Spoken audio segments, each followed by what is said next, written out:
Greetings, Godly Play family. I'm coming to you from my house because our Godly Playroom is getting new flooring, paint on the walls, and the cupboards are being fixed. So we're here at my dining room table, and we're going to talk about the Ark and the Temple. Last week we spoke about David, and we're going to continue now with this Ark and the Temple story.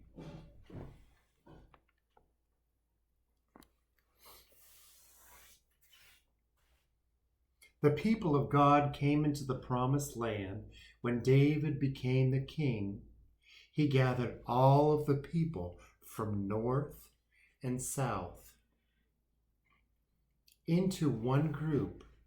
He took Jerusalem from the Jebusite people and called it the city of David.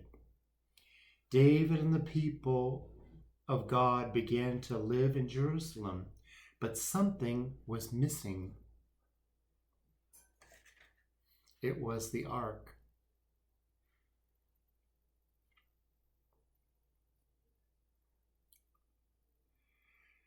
David and his army went to get the Ark.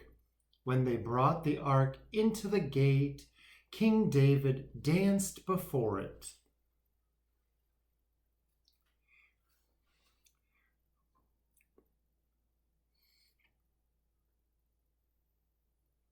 David was not allowed to build a house for God because he was a man of war. His son Solomon was to build the temple.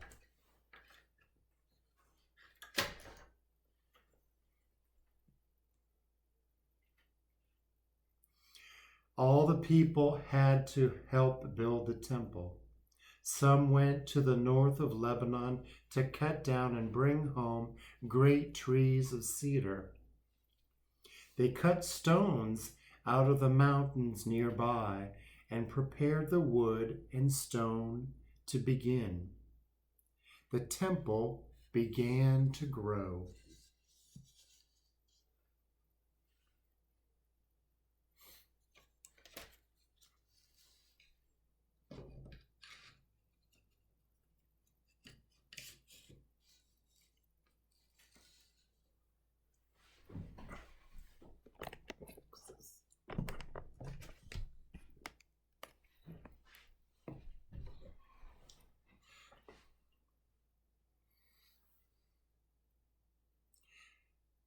And the people were amazed.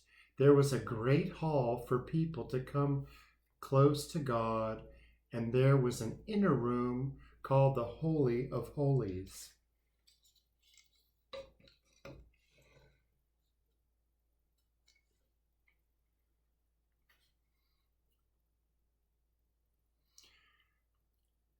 Which the Holy of Holies was for the Ark. That's probably not a good angle.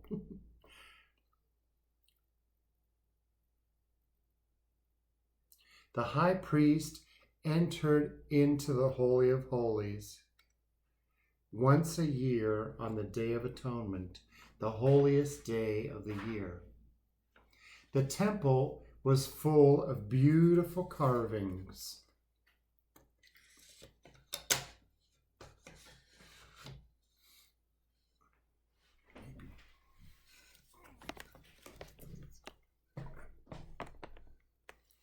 We can see better now. Okay. So the temple was full of beautiful carvings. The great timbers of cedar made it smell wonderful. Inside the temple were filled the same things that helped them get ready to meet God when they were in the desert.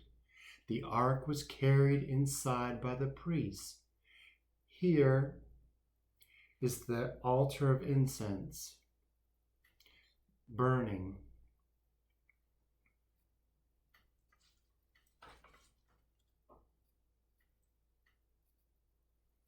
You see that?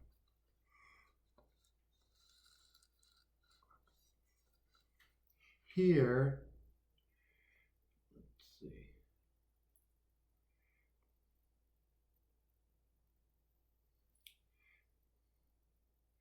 The altar of incense made the fragrant smoke that got the people ready to come inside.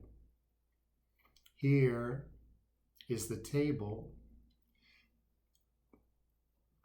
with the bread for the 12 tribes on it, just like in the desert.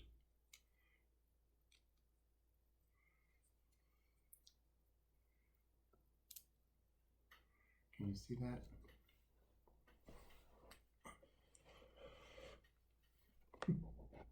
Okay.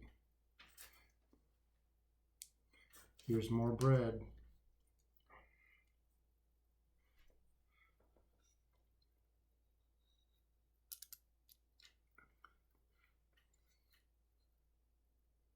And finally, here is the menorah with its 7 branches of candles burning.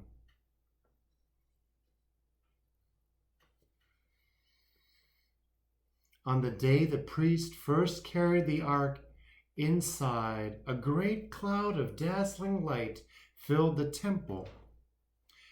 God was there.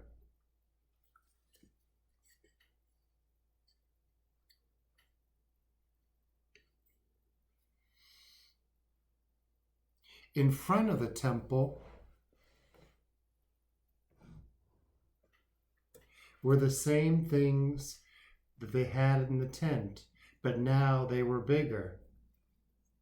The same was true for the basin of water, the laver. Here's the basin of water.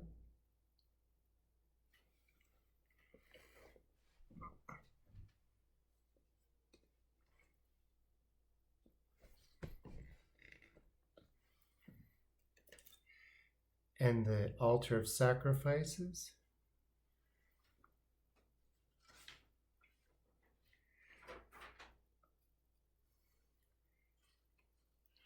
On the day all was ready, the king came before the people and prayed. He said, O Lord God of Israel, there is no God like you in heaven above or on the earth beneath, keeping covenant and showing steadfast love to your servants who walk before you with all their heart. But will God indeed dwell on the earth?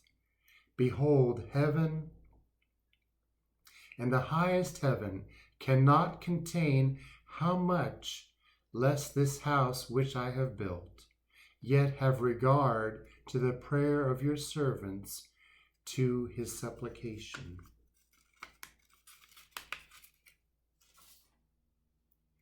He asked God to allow God's name to abide in the temple. He asked God to make this a place for people to come and pray and find justice. Solomon ruled well and was wise. Some said he was wiser than anyone in the world. His father had been famous for his songs and war, but Solomon was famous for his wise sayings in the building of the temple. Finally, after being king for 40 years, Solomon died and was buried in the city of David, where his father was buried, and Solomon's son was made king.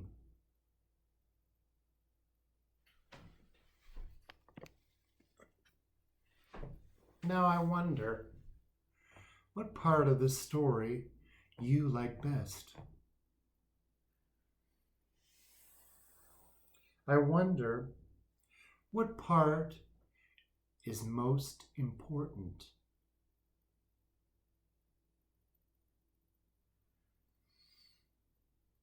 I wonder where you are in the story. I wonder if there's any part of the story you can take out and still have all you need.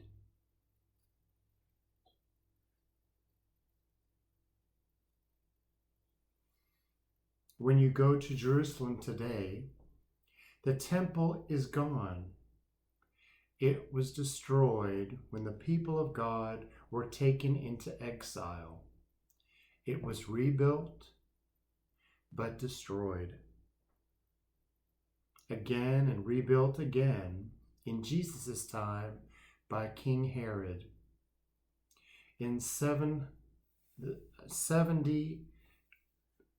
AD, Herod's temple was destroyed by the Roman army, and only pieces are left. If the temple is gone and no one can find the ark, I wonder where the 10 best ways to live today are kept.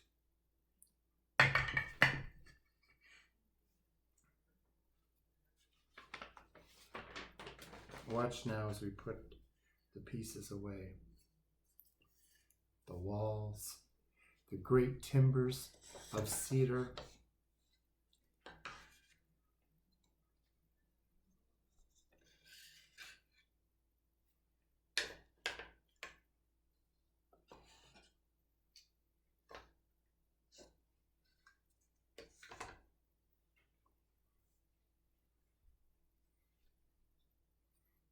the altar of sacrifice,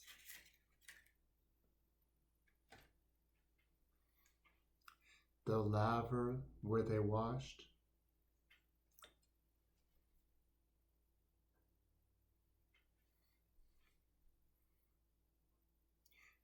one, two, three, 4, 5, 6, 7, the 7-branch candle stand, the menorah,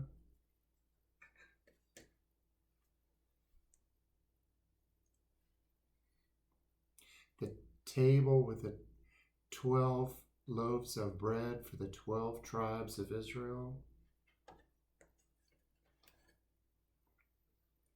the altar of incense,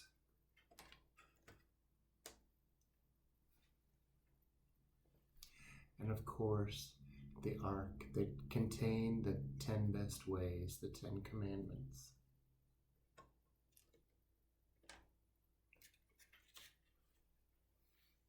And Solomon, who was a good son and fulfilled God's command. When he didn't let his father build the temple, he took up and built the temple, because he was not a man of war, but a man of peace and justice. I look forward to seeing your godly play work. I wonder what you're going to make, what was special to you,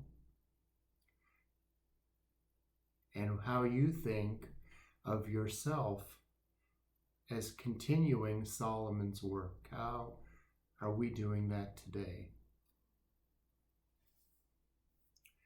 I'll see you Sunday at 9:30. God bless you.